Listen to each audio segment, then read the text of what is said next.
বিএনপির vice chairman ও সাবেক মন্ত্রী বরকতুল্লাহ বলু বলেছেন, শুধু বাংলাদেশ নয়, এই উপমহাদেশেই পিআর পদ্ধতি অচল।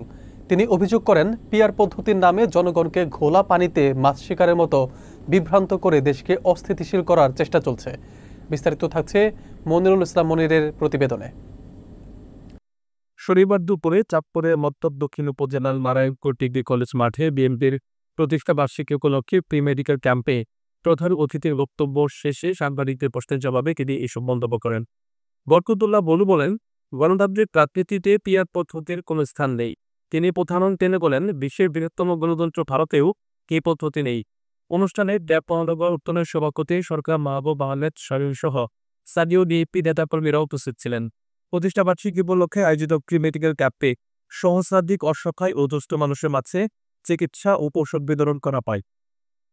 অত্যন্ত আমাকে অসম্ভব ভালোবাসেন, আপনারা জানেন। প্রিয় বরকতুল্লাহ বুলু ভাই, বর্ষিয়ান নেতা, সাবেক সফল মন্ত্রী, বিএনপির ভাইস। এই উপমহাদেশেও এই পিআর পদ্ধতিতে কোনো অচল। তাই আমরা বলতে চাই, যারা একটি সেই আপনার এই রাজনীতি এবং গণতান্ত্রিক এই পার্লামেন্ট সিস্টেম যে দেশ থেকে আসছে ব্রিটিশ, সেখানেও কোনো পিআর পদ্ধতি নেই।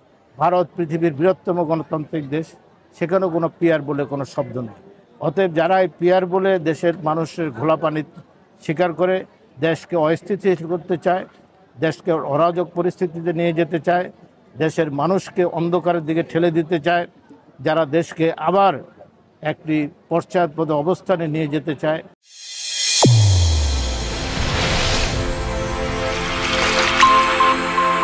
চ্যানেল A1 হৃদয় রেসপন্স।